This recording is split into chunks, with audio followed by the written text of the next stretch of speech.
Namaste students, I am GN Dr. Aziz Mohammed Khan from Department of Food and Biotechnology, Faculty of Agriculture and Veterinary Science, Jyoti Vidyapeeth Women's University, Jaipur. Today I am going to discuss about the topic control of aflatoxins.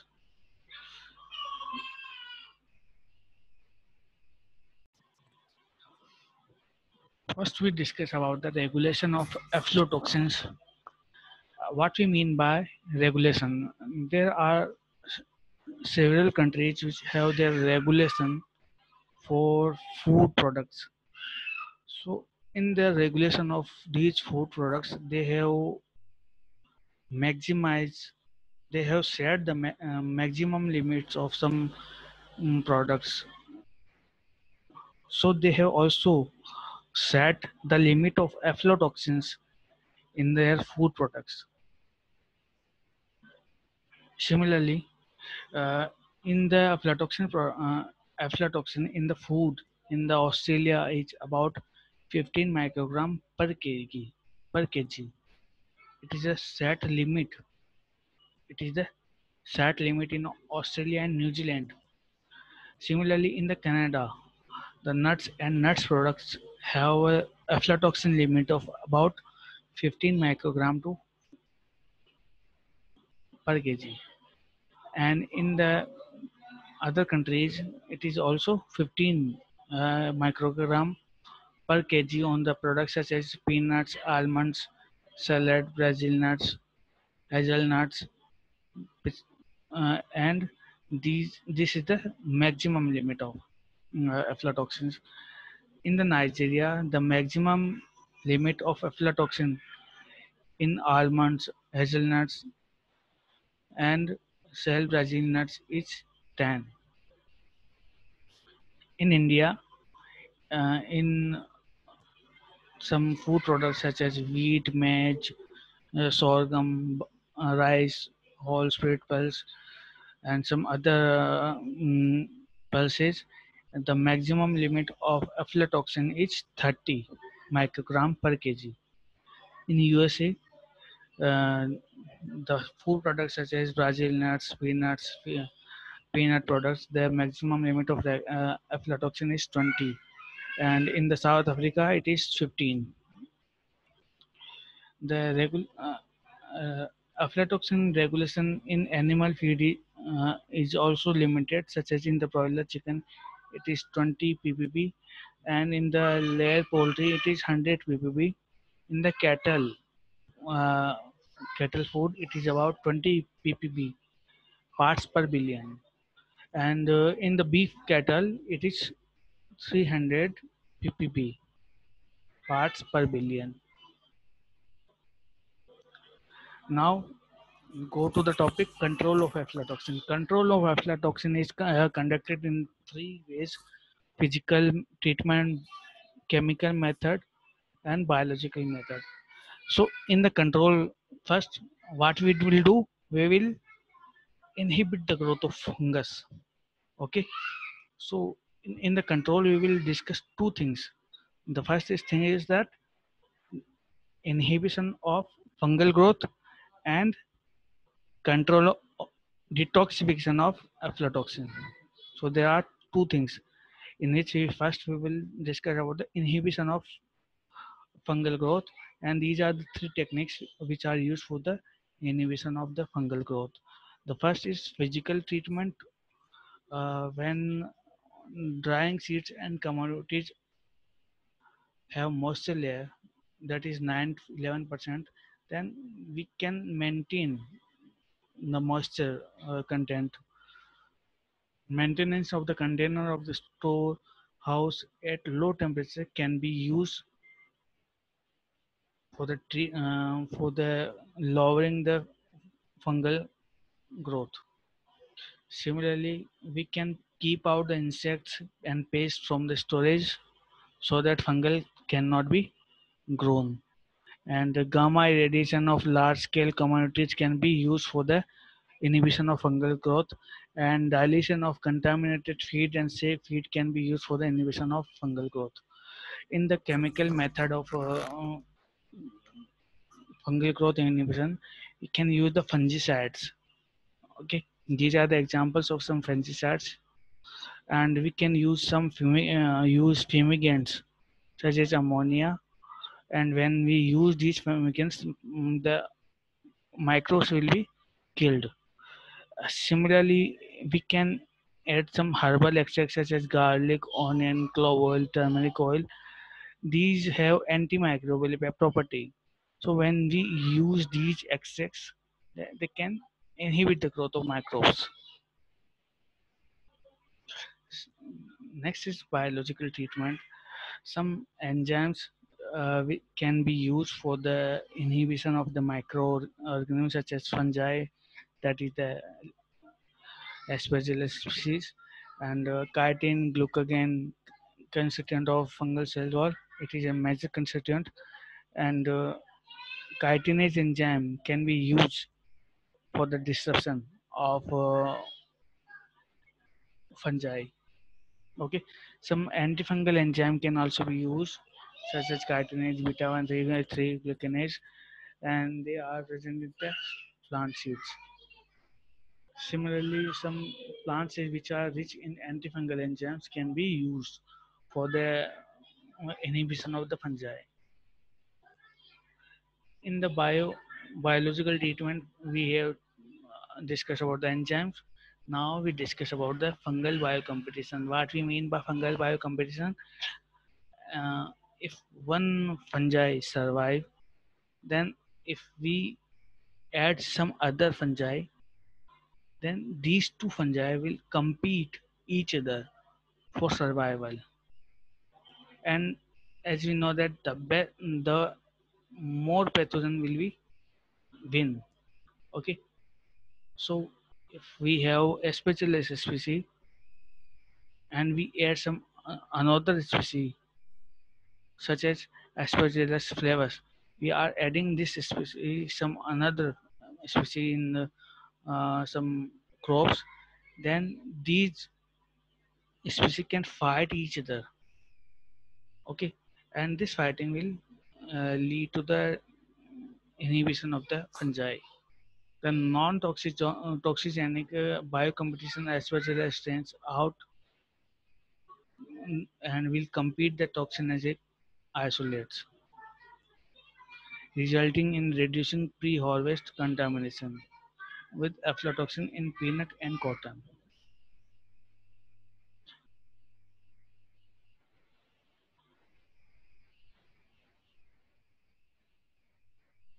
Some lactic acid bacterial metabolites can be used, as we know that lactic acid bacteria also have bacteriosin. Okay, so these bacteriosin can kill bacteria. Similarly, some bacterial cultures may produce some certain metabolites which are antifungal in nature, such as cyclic dipeptides, phenyllactic acid, caproic acid, deuterium, lactic acid, acetic acid, and fungicin. Now we discuss about the detoxification of aflatoxins. We discussed about inhibition of fungi. Now we discuss about the detoxification of aflatoxin. The detoxification of aflatoxin can also be conducted in even four ways: physical, chemical, biological, and biotransformation methods. The first is physical method of detoxification include uh, con- contaminated seeds can be removed by picking out. Okay, so it is a physical method that one bad apple will make all the apples in rotated condition. Okay, so we can skip the contaminated food products so that other food products cannot be contaminated. Next is heating and cooking. It can also destroy 70% of aflatoxins. Next is roasting. Roasting, which reduce the 50 to 70% of aflatoxins. Similarly, sunlight drying also reduce the aflatoxin concentration about 70%. Some binding agents can be added to the food which can reduce the bioavailability of the compounds in animals and limit the presence of toxin residues in animal products. We know that types of aflatoxin B1, B2, G1, G2. Okay, so in the case of aflatoxin B1, HSCAS and phycolis gets derived from natural zeolites. Geo means these are the some natural compounds which have high affinity both in vivo and in vitro. These zeolites are hydrated amino silicates of alkaline cations are able to absorb uh, AFB1 toxin, aflatoxin B1. Similarly, bentonite have also been shown to effective for the absorption of aflatoxin B1. Other clays such as kaolin, savuolite, and montmorillonite bind to aflatoxin B1 but less effectively than HSCAs and bentonite. Activated charcoal can also be used for the inactivation of aflatoxin B1. Some clays are also effective against the aflatoxins and their inclusion level is not high than HSCAs, but they can be free from impurities such as dioxin. So these are the some physical methods which are used for the detoxification of aflatoxins. Now the chemical methods which are used for the detoxification of aflatoxins. Uh, some chemical agents can be used. They can degrade the mycotoxins, and these chemicals include acids, bases, oxidants, reducing agents, chlorinated agents, and formaldehyde. These are the some chemical agents, and the techniques which are used for the treatment of detoxification method include uh, maybe not safe, expensive. Next is biological method of aflatoxin detoxification. Uh, the microorganisms which can be used for the detoxification include the yeast and lactic acid bacteria. The yeast and lactic acid bacteria cell wall structure can bind with different toxins which would be great value in the reducing the mycotoxin hazards, and yeast and lactic acid bacteria strains that have effective binding with the mycotoxins could eventually be used to minimize the aflatoxin exposure and improving overall health in animals. As we know that some of the microorganisms can compete with other microbes. So if these microbes will compete with each other, they can be used for the detoxification. The yeast, as compared to the clay, can be used to tackle the high inclusion levels of the clay's cell wall species are studied for their ability to bind aflatoxins. Beta glucans can also be used. The level of inclusion of yeast-based binders are much lower than the clay-based binders, and about 500 gram of glucomaners from the yeast cell wall have been same absorption capacity as 8 kg of clay. Okay, so these yeast are more effective than the clay. The the binder reduces the aflatoxin M1 content of milk by 58% in the cow given a diet contaminated with aflatoxin B1 at a concentration of 0.055% of diameter. Similarly, as the yeast, lactic acid bacteria can also use for the detoxification of the aflatoxin. Probiotic strains of Lactobacillus acidophilus have shown to bind to aflatoxins. The probiotic fermented milk containing Lactobacillus casei and the Lactobacillus rhamnosus strain alone in the combination with the chlorophyllin can effective can be effective against the B1 and acid-treated lactic acid bacteria can also bind to the high doses of aflatoxin. Now the detoxification of the aflatoxins using biotransformation.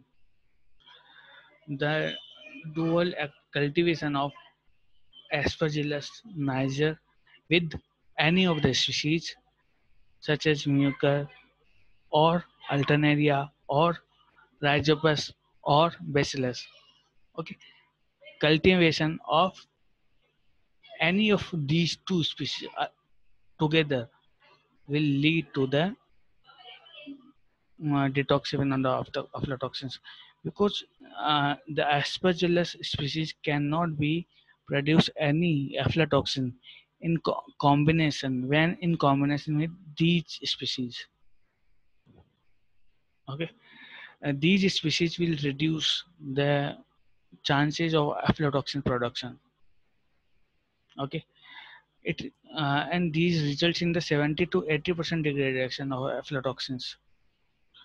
Certain microbes are also able to metabolize mycotoxins such as Corynebacterium and biotransform mycotoxin from Rhizobius, Trichosporan mycotoxinovirus and Rhodotorula rubra geotrichum fermentans can be used for the detoxification.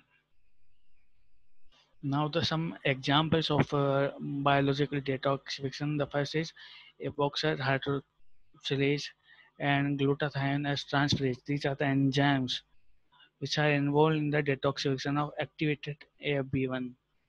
Okay, we can remember this enzyme.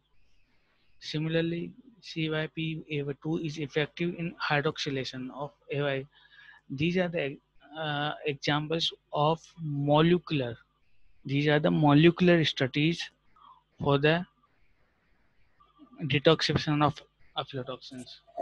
So when someone asks us about the what are the molecular studies for the detoxification of aflatoxins, then they can answer using these examples. That is this enzyme CYP-A12. This is the examples of molecular control of aflatoxins, and some cytoplasmic reductase can be used for the detoxification of aflatoxins.